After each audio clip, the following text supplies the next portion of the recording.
segunda carta de Paulo a Timóteo, no capítulo 3.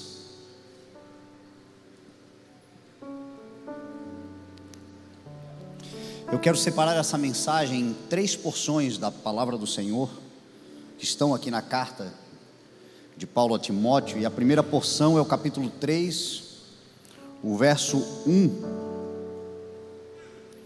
até o verso 5.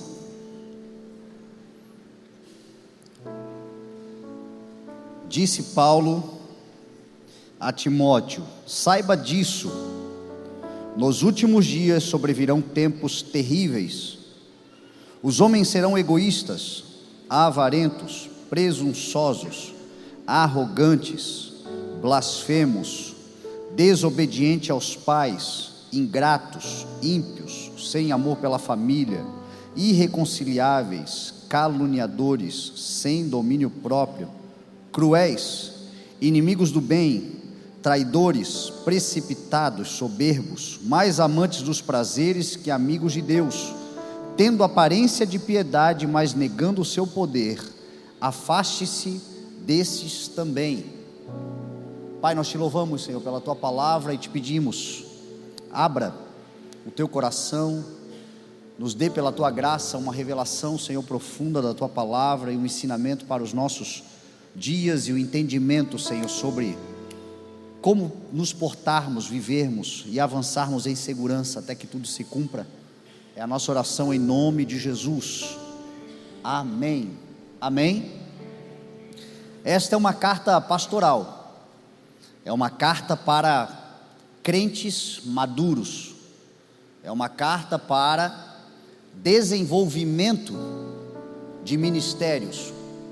É uma carta que, ainda que você seja novo na fé, é muito importante criar o hábito de leitura sobre este ensinamento de Paulo a Timóteo, são 2 cartas, e a Tito, porque na caminhada cristã, a vontade do Senhor é que você e eu nos desenvolvamos, cresçamos, deixemos de ser meninos e meninas espiritualmente falando, e vamos nos tornando adultos, responsáveis, comprometidos, aliançados e aptos principalmente para dar continuidade às expressões, ao poder, ao que a igreja tem como responsabilidade desde que ela nasceu há 2000 anos atrás, quando em Atos 2 o Espírito Santo desce, toma os apóstolos, os enche e os envia.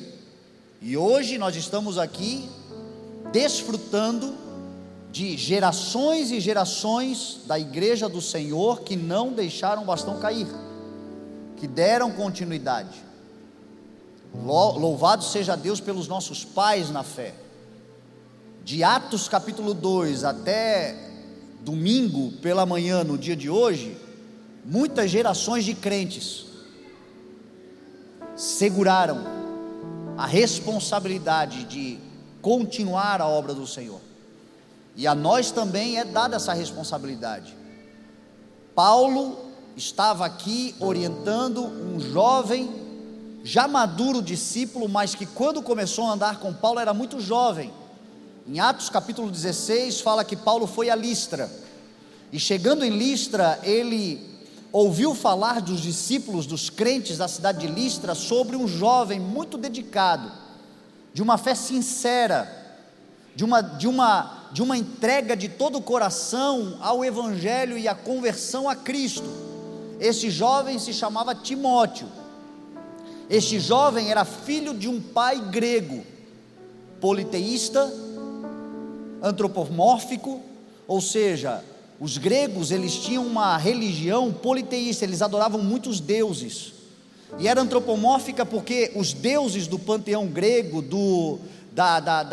as divindades do Olimpo, eram Zeus, Afrodite e outros deuses que eles tinham poderes, tinham capacidades extraordinárias, mas ao mesmo tempo características humanas.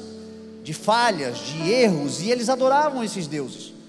Então Timóteo provavelmente cresceu nesse ambiente de adoração pagã, de culto pagão. Mas diz a Bíblia que ele também tinha uma mãe judia e convertida ao Evangelho, a Jesus Cristo. E esta mãe, Paulo vai dizer, o seu nome era Eunice, e também a sua avó Lóide. Paulo fala que a fé que habitava em Timóteo primeiro tomou a sua avó Lóide e a sua mãe Eunice, e estas duas mulheres criaram Timóteo no caminho, criaram Timóteo na caminhada da fé cristã, ensinaram aquele menino os preceitos do Evangelho, e quando Paulo o conheceu, então decidiu levá-lo com ele nas viagens que ele faria. Paulo, ainda no seu início ministerial, circuncidou Timóteo, porque havia muitos judeus naquela região, e ele agora leva Timóteo com ele, e ele discipula Timóteo por anos. E agora Paulo está na sua segunda carta, ele dizendo: eu já combati o bom combate, eu já acabei a carreira, eu já guardei a minha fé, eu já estou sendo derramado como uma oferta de bebida, ou seja, eu já estou sendo levado para o meu Senhor. Mas você, Timóteo, guarde a tua fé, não negligencie o dom que lhe foi dado por imposição de mãos, ou seja, continue, Timóteo, a caminhada, a jornada. E quando a gente vê o que Paulo vai dizer a Timóteo, Paulo parece muito, trazendo para os dias atuais, um pai, um avô, um professor, um pastor, alguém que, temente a Deus, guarda a aliança com Deus e está passando um cajado, está anunciando um novo tempo que está chegando, e o que fala é muito atual. Paulo está escrevendo essa carta, ou escreveu essa carta há 2000 anos atrás, mas ela é tão atual quanto o jornal que você vai ler hoje. Ela é tão contemporânea nesse momento agora, como foi naqueles tempos. O que nos valida o que Salomão escreveu em Eclesiastes capítulo 1, dizendo: não há nada novo debaixo do sol, tudo que existe já foi um dia. E ainda que alguém diga: veja, isto é novo, já existiu há muito tempo atrás, antes da nossa época. Quem é novo somos nós. Nós somos novos. No espaço temporal, no espaço da existência da humanidade, nós somos apenas crianças. Agora, para Deus não há novidade. A decepção de Deus em relação à humanidade já é milenar. Os nossos escândalos é que são novos porque a gente está dentro desse tempo. Então talvez você nunca tenha visto outrora, não viveu o suficiente para ver outras coisas anteriormente, e talvez diga: meu Deus, a humanidade nunca viveu o que está vivendo. Já viveu sim. A história da humanidade mostra colapsos sociais, de sociedades inteiras, de impérios inteiros, por conta da maldade, da iniquidade, da impiedade. De tempos em tempos, Deus provoca na história da humanidade um reset. Zera o joguinho, começa tudo de novo, porque senão o ser humano vai se autodestruir.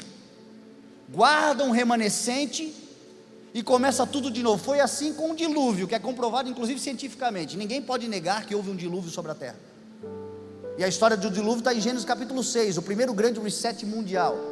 Deus olhando para a humanidade, Deus olhando para a iniquidade da humanidade, disse: não dá, destruirei a terra, porque eles estão completamente descontrolados num nível de malignidade que só começando de novo. Então Deus separou Noé, homem justo e íntegro no seu tempo, a sua família, e a partir de Noé começa. Mas quando você anda um pouquinho na história, você vai chegar em Sodoma e Gomorra, e Sodoma e Gomorra foi de novo uma destruição total, onde Deus preservou Ló e as suas filhas, mas o resto da cidade, o resto daquela sociedade que era aquele tempo, o lugar mais desenvolvido. Era naquele tempo a globalização mundial, era naquele tempo Sodoma e Gomorra eram as grandes metrópoles da existência humana. O ser humano ainda estava se recomeçando na história, só que já tinha se perdido de novo, e Deus vem e destrói para começar de novo. Você dá um salto na humanidade e você vai ver outras sociedades, os maias, os incas, os persas, os babilônicos, os romanos, e quantos outros impérios na história da humanidade, catástrofes que foram necessárias para começar de novo. E diz a palavra que ainda haverá uma última grande catástrofe mundial, aonde Deus manifestará uma destruição para começar de novo, só que dessa vez definitivamente, que é a manifestação de Jesus Cristo na sua glória. O mundo que agora existe destinado para o fogo, mas Jesus vindo e restaurando todas as coisas numa última vez. Por isso que a Bíblia fala dos últimos dias de destruição, últimos dias de iniquidade, últimos dias de maldade sobre a terra, últimos dias onde a humanidade não tem jeito. Ou Deus impõe a profecia que Ele estabeleceu e ela vai se cumprir, ou nós vamos nos destruir a todos. Então Deus precisa intervir.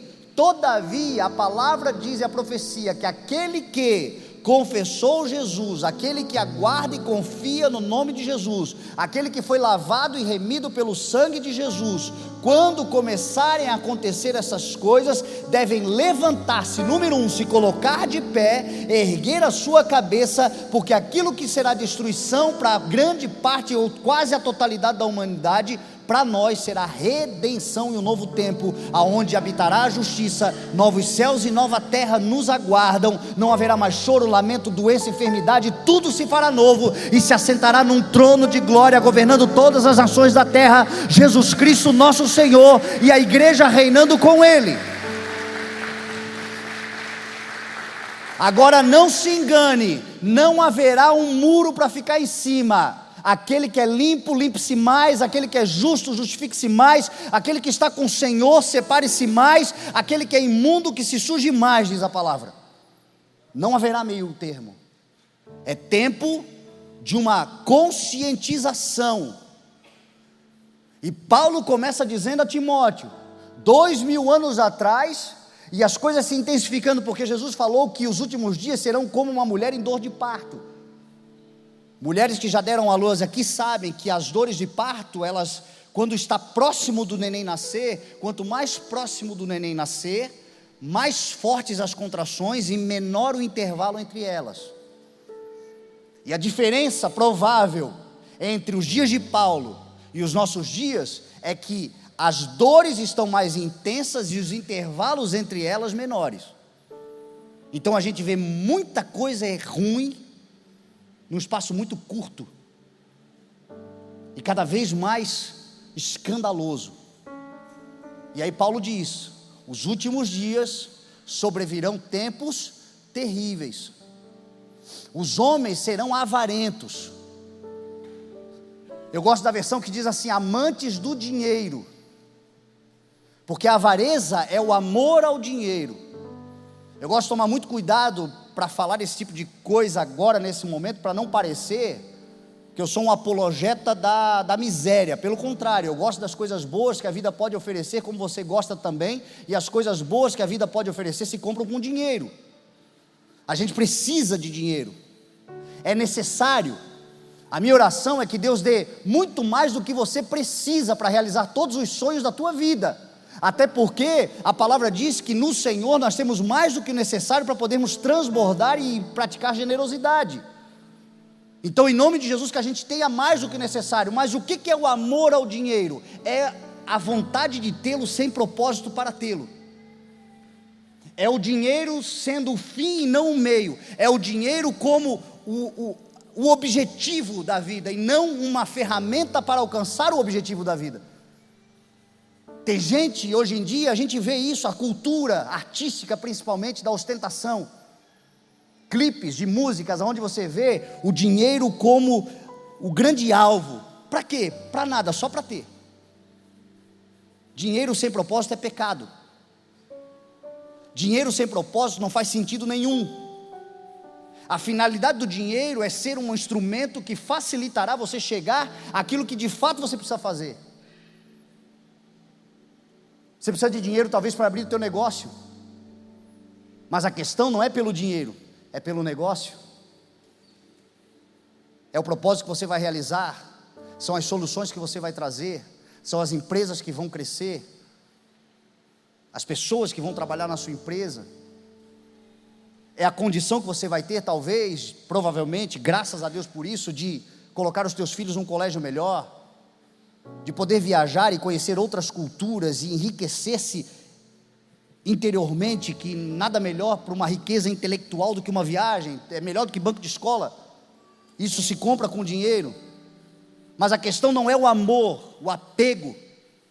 E a Bíblia diz que nos últimos tempos os homens serão apegados ao dinheiro, amantes do dinheiro. É por isso que o Evangelho ensina, mais do que ensina, ele determina que não há cristão que seja avarento. A Bíblia diz que a avareza impede de entrar, os avarentos não herdarão o reino de Deus.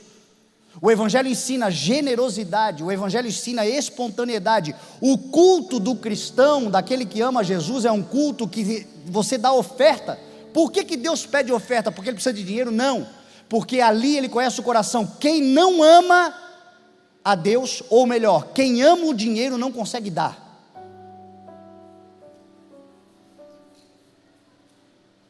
Quem é pai e mãe aqui? Você tem coragem de dar o seu filho para alguém? Por quê? Porque você ama. Tem gente que tem o mesmo sentimento pelo dinheiro. Por isso que Jesus ficava nos gasofiláceos, porque Jesus conseguia ver o coração das pessoas nos gasofiláceos. Quem ama o dinheiro não consegue dar. Ainda trata com um absurdo, critica ainda quem dá. Como assim?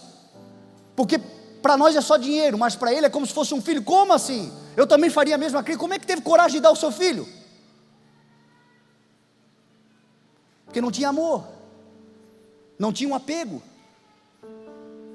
E o avarento é essa pessoa, ele é amante, ele não consegue ser generoso, ele não consegue ser contribuinte, ele não consegue ser abençoador, ele não consegue fazer o bem por ninguém, ele só pensa nele. E a razão é essa. E Paulo está dizendo, nos últimos dias as pessoas serão assim. Quantos avarentos você conhece? A gente está vendo todos os dias. Desobedientes aos pais e sem amor pela família. O cara ama as coisas, ama o dinheiro, mas não ama os familiares. Ele troca a presença pelos seus negócios. Ele prefere estar ganhando dinheiro e ganhar de novo. É importante. A vida é equilíbrio, é necessário. Você precisa se esforçar muito para você chegar nos lugares onde você quer chegar, mas a tua causa não é o dinheiro, a tua causa é o propósito, e o teu propósito está incluído a tua família, porque o que adianta você chegar no alto de uma montanha e não ter com quem compartilhar a vida? Quantas pessoas estão jogando fora a sua saúde, estão jogando fora os seus relacionamentos, estão jogando fora as suas amizades verdadeiras,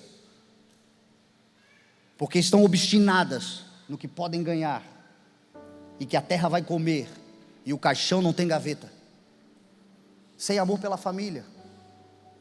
Desobedientes aos pais, é uma das características desse tempo. Não faz muito tempo eu estava no supermercado, e de repente eu vi uma criança de uns 2, 3 anos no máximo, dando tapas na cara da mãe, e a mãe igual uma bobona, não faça meu filho, toda sem jeito, óbvio. A menina estava publicamente lhe envergonhando. O que ela ia fazer ali? Só que crianças não têm filtro social. Ela estava só manifestando um comportamento comum que ela já faz em casa, que ela já faz em todos os lugares, e ela faz porque não tem pais que disciplinam, pais que ensinam. Pais que se responsabilizam. A Bíblia diz que a criança entregue a si mesma envergonhará os seus pais, mas a vara da disciplina a corrigirá. Não se trata de violência, mas se trata de autoridade.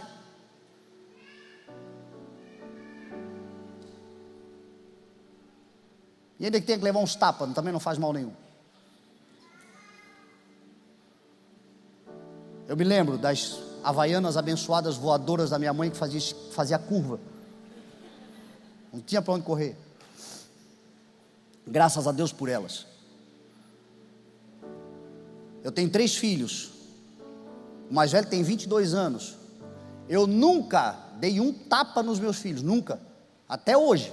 Mas todos eles sabem que se precisar dar, até o de 22 vai apanhar.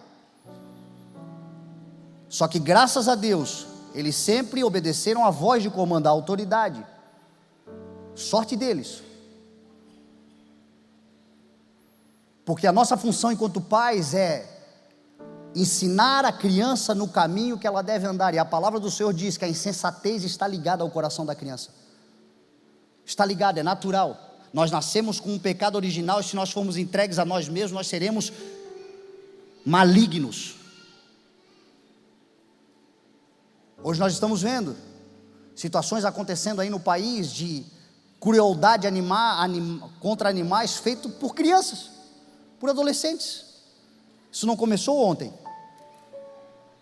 Isso começou lá atrás, com pais que negligenciaram a educação, o ensino, a orientação, a disciplina.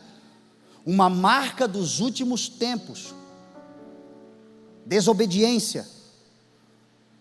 Na sua casa isto não será uma realidade em nome de Jesus. Porque mais do que pelo medo, porque não se trata de ensinar pelo medo, mas se trata de ensinar pelo testemunho.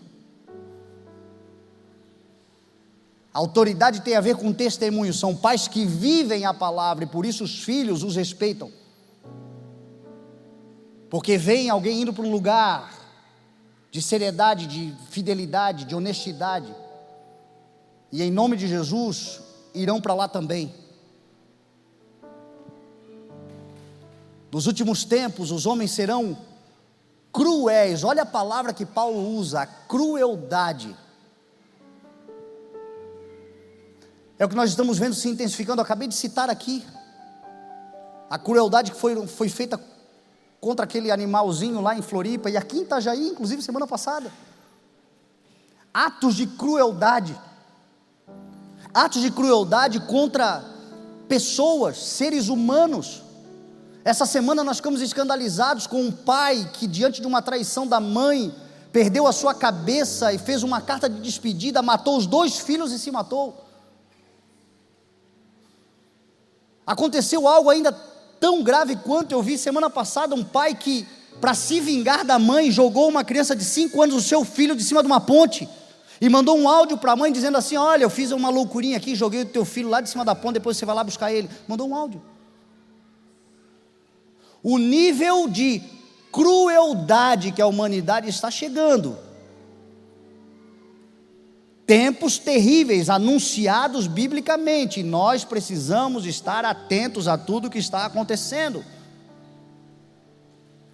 Os homens, disse Paulo, terão aparência de piedade, mas negarão o seu poder. Sabe o que Paulo está dizendo? Muitos deles vão estar na igreja no domingo, vão levantar a mãozinha, vão dizer glória a Deus e aleluia, vão estar no meio do círculo social daqueles que manifestam a fé para viver de certa forma camuflados, com uma aparência de piedade, mas negam tudo que a piedade ensina.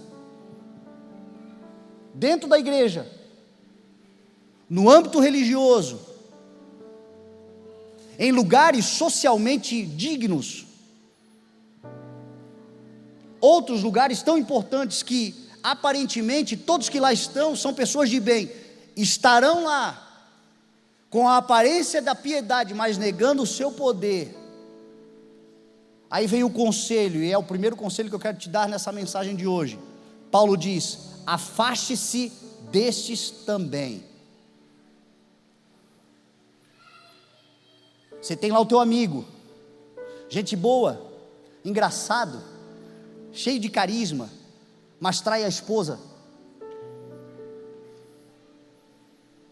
E você está lá, na amizadezinha. Quanto tempo vai levar para você trair a sua também? Não, jamais, eu não faço essas coisas. Meu irmão, você é resultado do meio que você vive. Paulo disse assim, ó, não se deixem enganar, em 1 Coríntios capítulo 15, 33, as más companhias corromperão os bons costumes. Como justos, parem de pecar e recuperem o bom senso. Nesse episódio, especialmente aí dos animaizinhos e dos adolescentes, talvez fosse provavelmente é totalmente cruel e perverso no meio de todos os outros, e adolescente também não tem posicionamento, maturidade para decidir, vai se deixando levar. E meu irmão, nos últimos tempos, o que nós mais estamos vendo, são adultos em corpos de adolescentes, gente que já deveria ser madura, mas ainda está lá naquele mundinho de Peter Pan. O boteco está lá com os amigos, ainda com um ar de evangelização. Não, eu estou lá porque eu não quero ser religioso. Você conhece gente que é avarenta, que é cruel, que é ingrata, que é mentirosa, que é caluniadora, que é mais amante de si mesmo do que amigo de Deus? Isso é uma marca dos nossos dias. Paulo diz, serão mais amantes de si mesmos do que amigos de Deus, ou seja, o meu prazer, o que me interessa, o que eu quero fazer, é mais importante do que a vontade de Deus. Tem um monte assim, e o que a Bíblia está dizendo? Identificou? Afaste-se. Precisa levantar uma bandeira de guerra, mas a tua casa é um lugar santo, a tua intimidade é um lugar santo. Muitos estarão inclusive dentro da igreja.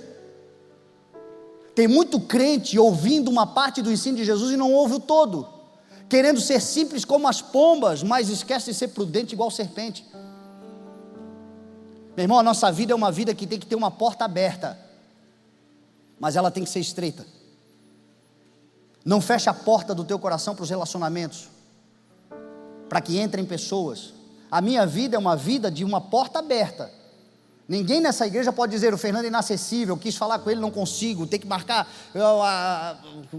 tem que ter, passa por 3 secretárias. Não, meu irmão, meu telefone está na rede social para todo mundo. Qualquer pessoa aqui pode entrar lá na minha biografia, tem lá o meu telefone, pode me ligar. Aberto, acessível. Agora a porta é estreita, para entrar na minha casa demora. Para entrar na intimidade com a minha família, demora. Era o que meu pai dizia, tem que comer 1 quilinho de sal, e ainda assim a gente corre risco, porque o profundo mesmo das pessoas é difícil, você não consegue sondar, mas se você filtrar, você vai proteger muita coisa, e ao longo do tempo também, as coisas vão aparecendo, nada fica oculto. Você precisa proteger o que Deus está fazendo. O que Deus está fazendo na sua vida é sagrado, é poderoso, e inclui as tuas gerações, e em nome de Jesus não será contaminado.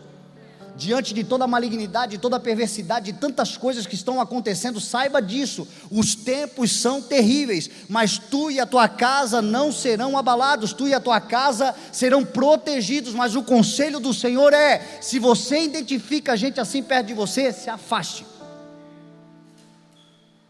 Se afaste, para não corromper o que Deus está fazendo. Segunda parte da mensagem, verso 14 do capítulo 3.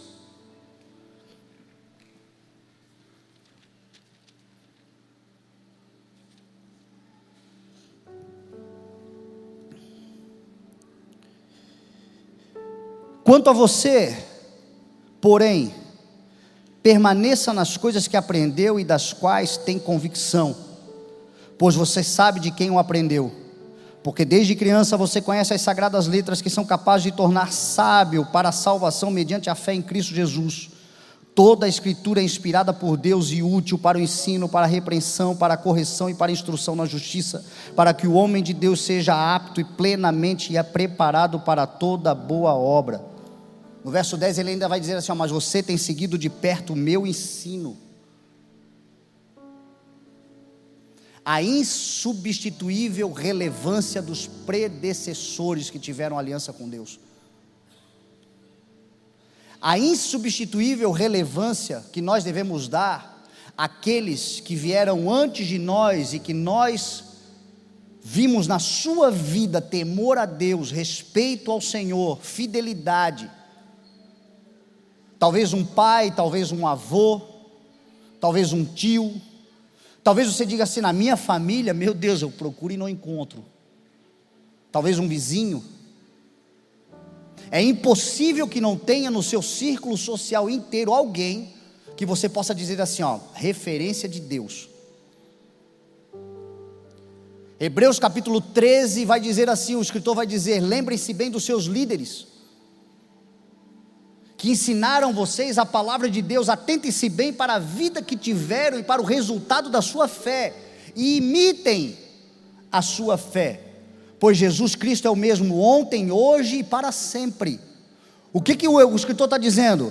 O que está acontecendo já aconteceu antes.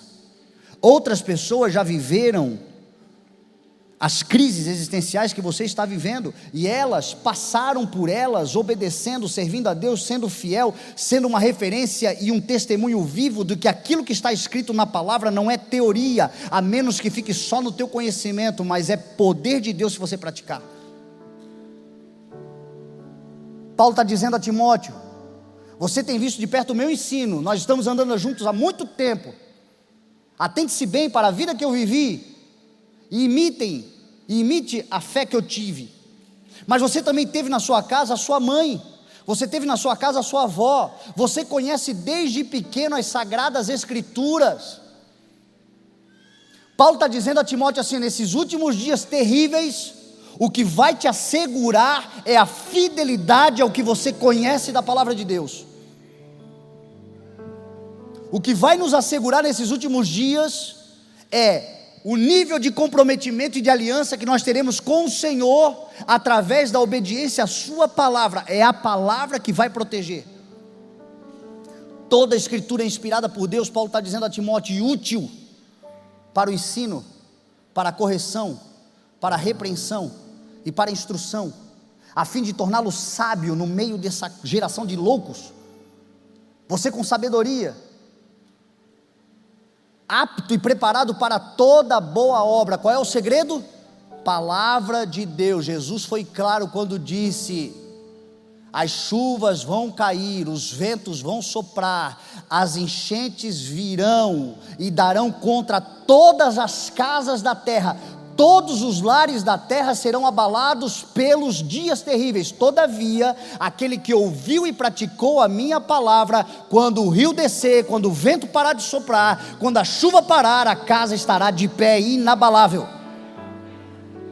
Não se engane, últimos dias estão sendo dias de relativização do evangelho, inclusive dentro da igreja, um monte de miserável infeliz,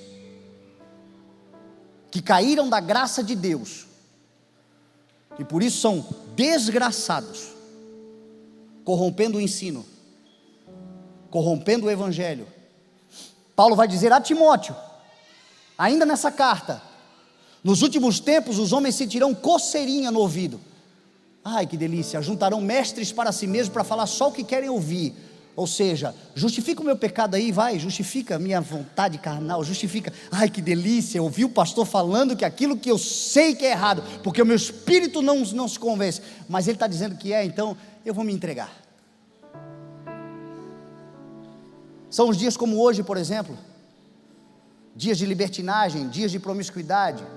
O carnaval é reconhecido como esse tempo de entrega total aos prazeres da carne, até por aqueles que o promovem. E o conceito deles é: façam, depois conserta, entregue-se aos prazeres. E a Bíblia vai dizer assim: não, aqueles que são filhos de Deus são guiados pelo Espírito de Deus. A evidência de que nós estamos no Senhor é quando o Senhor nos guia. Eu não consigo imaginar o Espírito Santo de Deus nos pegando pela mãozinha e dizendo assim: vamos pecar, meu filho, vamos corromper o ensino, vamos desdizer, não sei nem se existe essa palavra, o que eu já disse. Deixa para lá o que está escrito, os marcos antigos, Deixa para lá. Faz o que você quer fazer. Faz o que você tiver a fim de fazer, porque o que importa é a tua vontade. E Paulo está dizendo assim, fica nas Sagradas Escrituras, porque elas é que estão te tornando sábio nesse dia, nesses tempos, nessas circunstâncias em que nós estamos vivendo e atravessando. São elas que vão te deixar plenamente apto. A palavra está falando de aptidão, está falando de desenvolvimento, está falando de capacidade. Tudo na palavra, tudo pela palavra. A importância dos crentes amarem a palavra. Graças a Deus nós estamos num ministério onde a palavra de Deus para nós é de fato relevante, insubstituível. Eu amo a palavra, eu aprendi com meu pai a amar a palavra. O valor que a mensagem tem para mim, a mensagem do Senhor, ela é insubstituível. Mas existem muitos lugares que a palavra tanto faz. Vale o movimento, vale a sensação, vale o show, o espetáculo. E a palavra? Pois é, falou alguma coisa, mas nem lembro o que falou.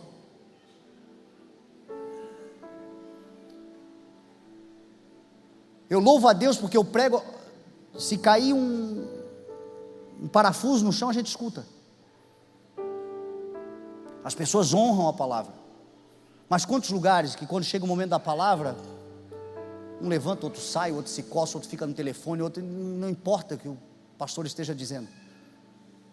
Você pode reparar, são os mesmos que vão dar cabeçada ali na frente, e depois ainda vão nos atrapalhar querendo gabinete ainda. Na hora de ouvir a mensagem não queriam sentar para ouvir, e depois fica pedindo momento especial. Eu já vivi essa experiência muitas vezes dentro da igreja, muitas vezes, é interessante. As pessoas chegarem em mim antes do culto e dizem assim: pastor, eu posso falar contigo, eu precisava conversar contigo. Assim, claro, só que assim, deixa só eu pregar, deixa o culto acabar, a gente senta no final, pode ser? Pode, não tem problema, então beleza. Aí o culto rola, mensagem vem, no final do culto eu procuro o indivíduo, aí vamos conversar. Nem precisa, Deus já falou.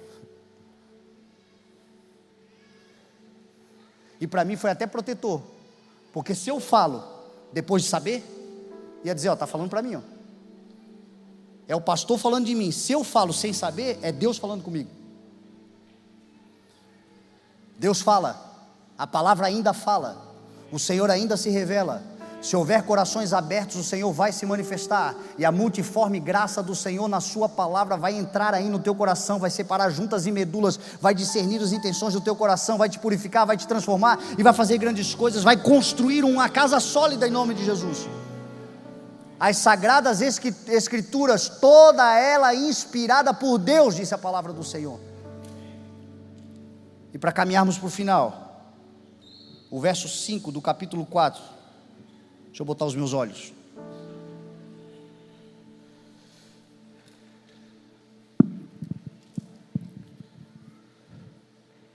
O verso 5 do capítulo 4, Paulo vai dizer assim: você, porém, seja moderado em tudo, suporte os sofrimentos, faça a obra de um evangelista, cumpra plenamente o seu ministério.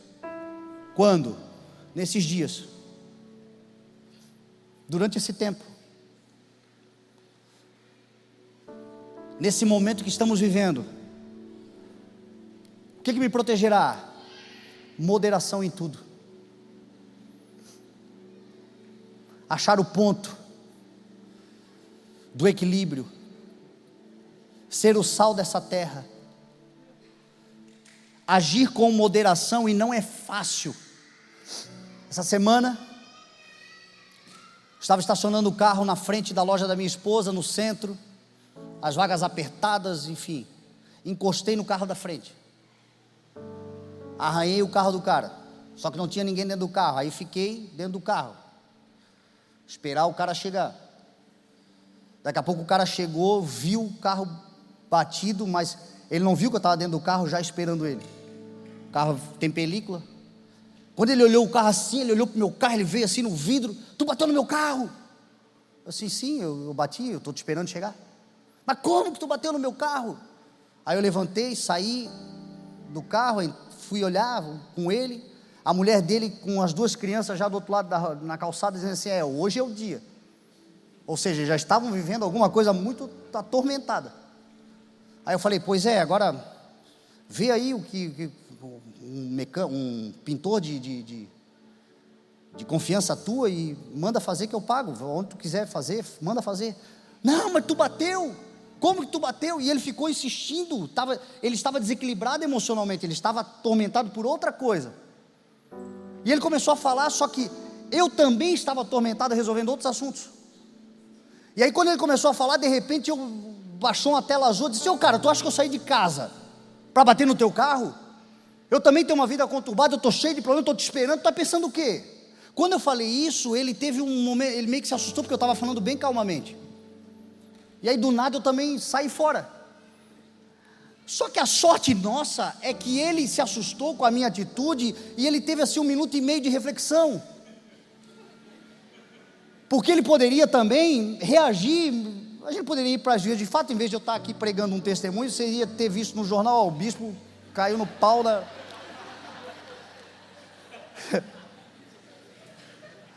Aí quando eu olhei para o susto que ele levou, eu também ali no 1 minuto e meio dizia, cara, me perdoa, eu não estou legal também, eu estou mal, eu estou cheio de coisa para resolver, e eu bati no teu carro, e assim, vamos ver alguém, mas eu não conheço ninguém e tal, tá, mas vamos ver alguém. E aí ele se acalmou também.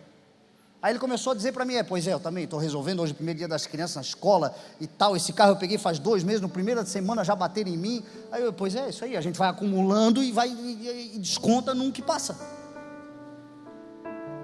E aí a gente começou a conversar, se acertamos, ele encontrou um pintor de confiança, e a gente ficou até amigo, agora amiguinho no WhatsApp. E aí o que eu achei interessante foi o que ele me falou. Ele me disse assim, pois é, né, cara, o dia de hoje serviu para mostrar que nós dois precisamos de moderação, né? Aí eu disse, tu está certíssimo. E eu fiquei pensando, olha como do nada a gente pode jogar tudo fora. E é o bispo, tá?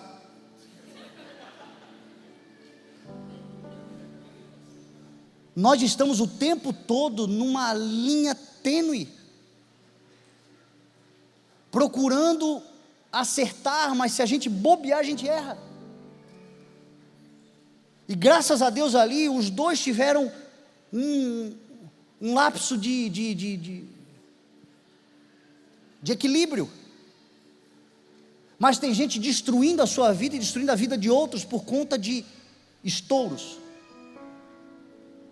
A vida está difícil de ser vivida, os dias são terríveis, é pressão de todo lado, é incômodo de todo lado, é gente que por causa de uma fechada no trânsito é capaz de matar alguém,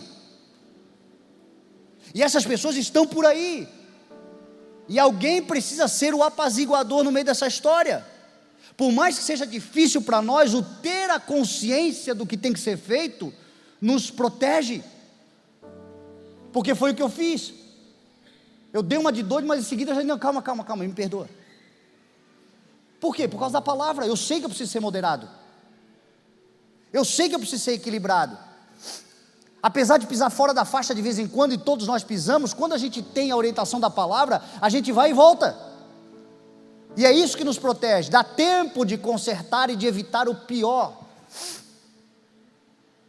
Seja moderado em tudo.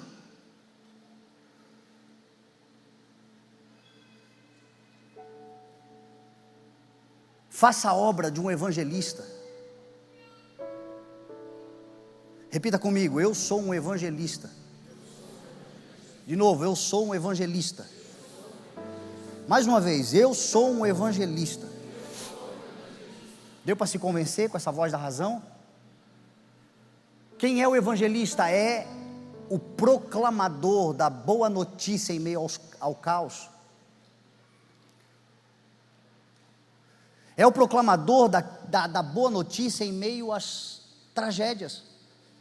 Apesar dos dias serem difíceis, existem flores nascendo no meio dessa selva de pedra. Existem peixes resistindo no meio dessas águas sujas.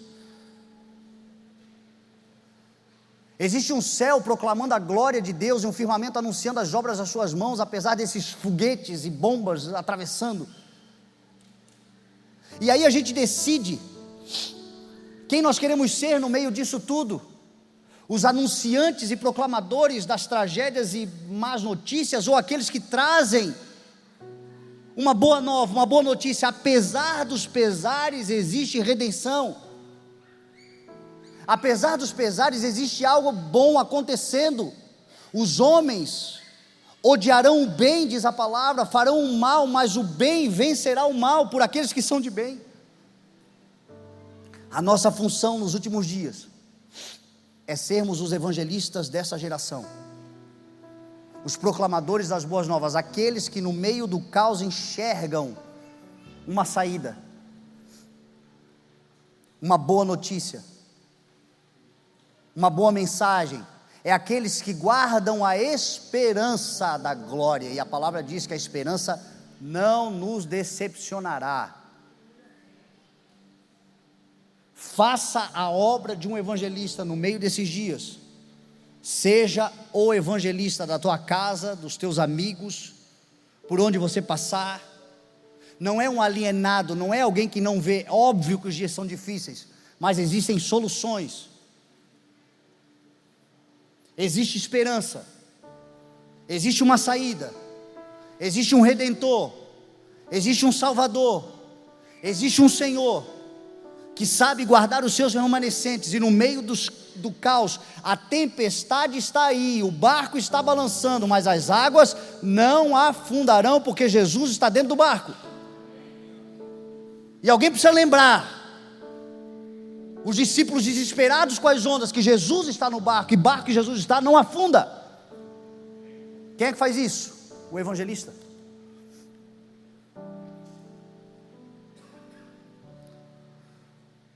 E por fim, cumpra plenamente o seu ministério.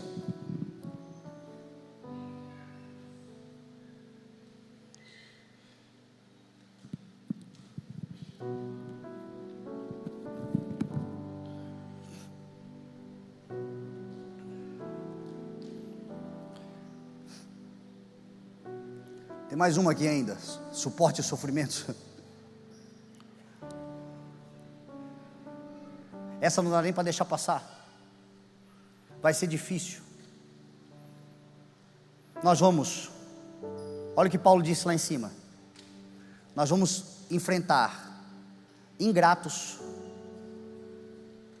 caluniadores, gente que vai nos trair.